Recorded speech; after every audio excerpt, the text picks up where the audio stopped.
Dr. Meenakshi, principal of this college, my colleague Riba, faculty members, trainees, and ladies and gentlemen. It's always an honor to be present in such occasions, though we term these things as inspection. But truly speaking, I have come here to learn from you what you have been doing, and maybe in some respect the professional job is critical also to the extent that whether whatever you have been doing is in line with guidelines of council or not. So this is in one line the objective of the formal objective of the visit.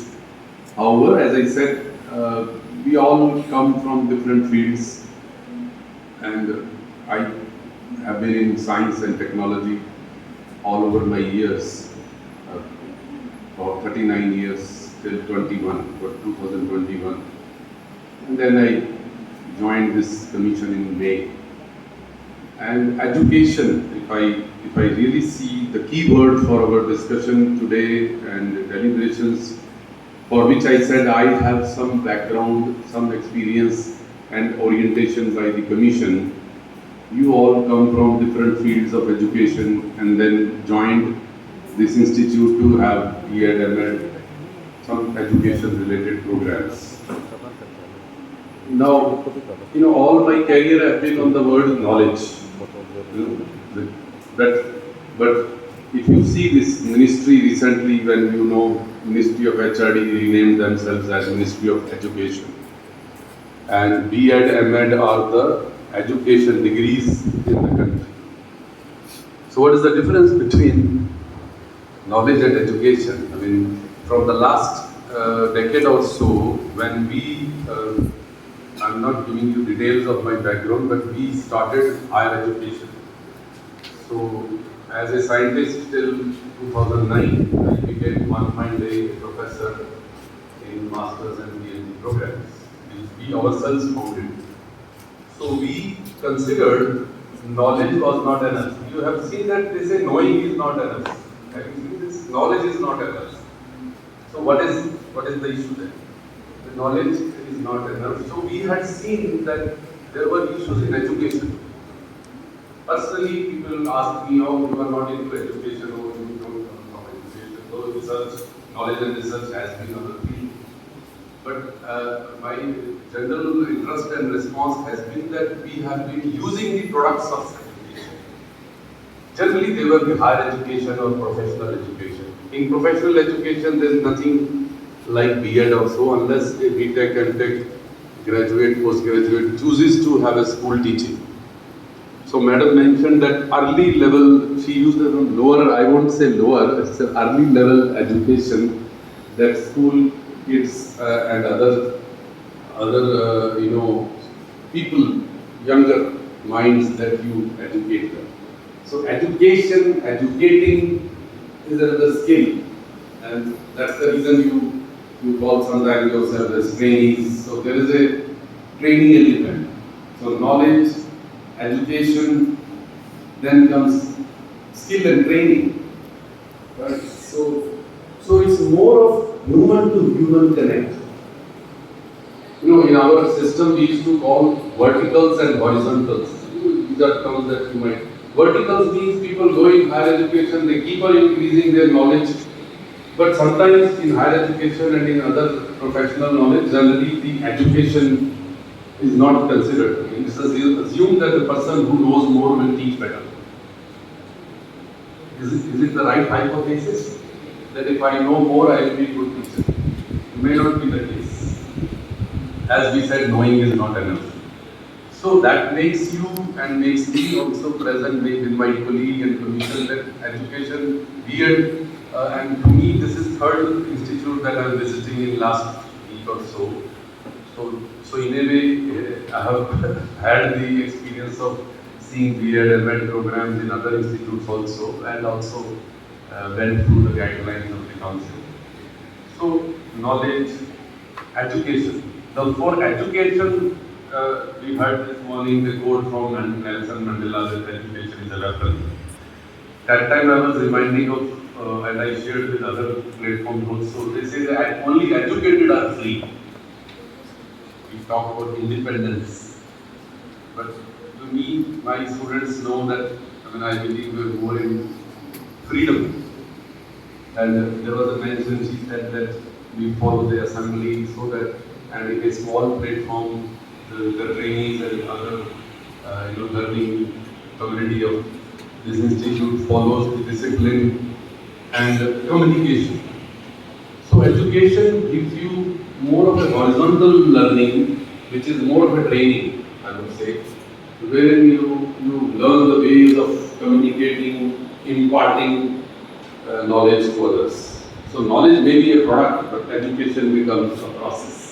So there are, anyway, I'm giving just off the cuff some of my feelings. And then if I say training, you said training and development are some of the terms. I was fortunate to do MBA after, and that program was on HR. In fact, that has made me consider all these aspects of education and HRD, and then most of the faculty development programs where I had participated. And in a way, it has been more on HR or human to human connect. So it is that human to human connect, I believe this B.Ed program is. And few cautions that I will do just when I finish. So you will see training and development are another term. Then there are terms faculty development common to many fora in higher education, and that should be for you also. Madam was mentioning some development of faculty also. And in other professional terms, you will find management development, wherein higher level people, industry has management development program. Again, these are all human to human connect. This is what I'm trying to say. So you may have a degree here, others just follow programs, short programs, long programs. So there are management development programs, which are generally, add on to the profession. Then ultimately there are leadership development programs. In CSIR, where I come from, we had CSR HRDC, Human Resource Development Center. One center for all our national labs in Delhi, in Ghaziabad, near Delhi. So there I had the opportunity of even participating and becoming a tutor in leadership development program.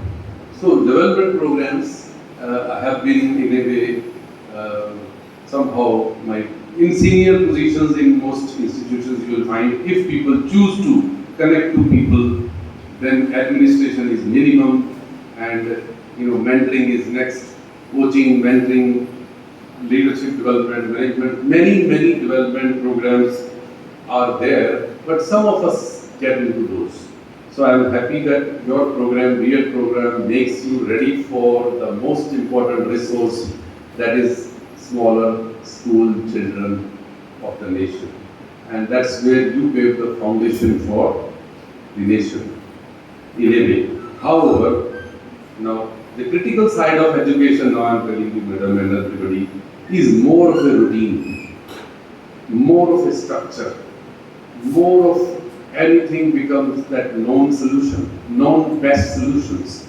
And I find in B.Ed, this is visible. And I was hearing the anchor, she was reading the structure of the program. What if we change the structure? It may happen, and it would happen today. Be ready, not be prepared for things. Be ready that there could be, okay, let's alter, as we have been doing in others, I am just telling you that we may spend more or early time with trainees, and then we'll spend time with faculty. So we may have some reshuffle. So sometimes we do bad things by default, or spoil the routine by default. Like even the delay, sorry for the delay that we had today, apologizing for the delay, maybe you had to wait. That is one aspect of unstructuring or getting the structure changed. But even then it is not linear. So innovation. Are you ready for the future, children? How? If you are following a previous decade's program in B.Ed, without questioning, without innovating, without losing the structure, without utilizing the freedom and or liberty, and not altering it to some extent, or not customizing it to the new children, the new students of the nation, of the state.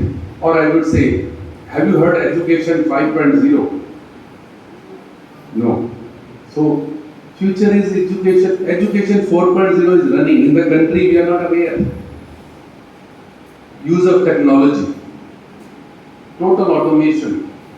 You know what they're Baiju or private and other things, they are just doing like that. I'm not saying whether they are right or wrong. All they're not justifying, but the IT, use of technology, Corona is not that we forget, oh, thank God Corona is over. If you did not learn the lessons from Corona, then Corona may come again. Yeah, Corona will come again. I mean, I'm not wishing that, but I'm just saying, not Corona, something else, which jolts us, which makes us change our routines. So in education, this is a serious concern, and maybe in B.Ed also, and M.Ed also. Typically in all our education, lower education, school education, higher education, Padhava education, the moment it becomes education, the faculty member tries to have a structure, what we call discipline, and we start punishing the students and all that. That old image of hard, discipline.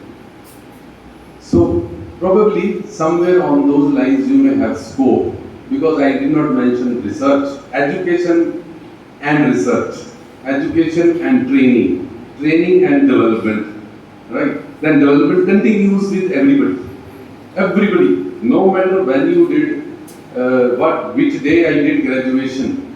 Till today, I am still developing, learning. As I said, I come here for learning. Because you have been in a different environment, I have been in a different environment. I can learn from you, surely, and with so many brains sitting here. And of course, other members who may have direct connect with our meeting today.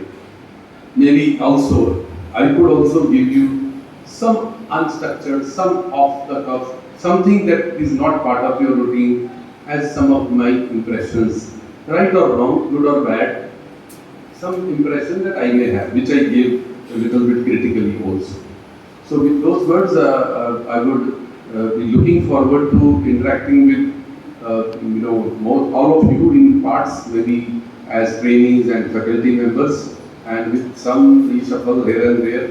Sometimes even to suit in some colleges where the students, we prefer to spend more time or early time with students and then faculty and management at the end. So nothing is hard written, and we should be happy with the routine. At the same time, what I used in one of my lectures about 15 years ago was beyond routines. What do you do? In general, we say, what do you do other than your routine? Or how do you manipulate? Or how do you innovate for the sake of others, other people? Right? So we learned many things in the assembly, and this assembly which is continued from outside to inside. Right? And then similarly, maybe when we interact with a new person, there's a lot of scope for learning. So with those words of whatever I had learned in last 40 years of my job, thank you very much for this great opportunity. And as Madam said, they have got guardian. We were formed in 2020, and the act was formed in 2017. Maybe at times guardians are born after the kids. We were formed in 2016, right? So state was also looking forward to learning from other states. In Himachal, this similar commission exists, and it was formed in 2011. So was done here in 2017, and the commission came in 2020. These are some administrative delays, and then I could join in 2022 in a way. So anyway, better late than never, and truly it is first opportunity for a formal visit come inspection to this institute and to all colleges, that will catch up and as I will interact with others, with you in different groups. This is not the only way to connect. We are here to connect all year till we meet next. The physical connect is only a day, right? But that's not all. The other modes of connect technology, nowadays technology would remain. Or physical presence in commission, which is in Itanagar. This institute has the privilege close to the Itanagar office that we have. So therefore, no visit is useful if there is no follow-up. So there must be a follow-up. We will do at our end. You, institute management will do in some manner that we would work together. But you all are also free to, or rather invited to participate in terms of communicating to us through meeting, through email, through telephone, through any other means that you feel appropriate. Right? So we'll share all those contacts in our interactions further. Thank you very much.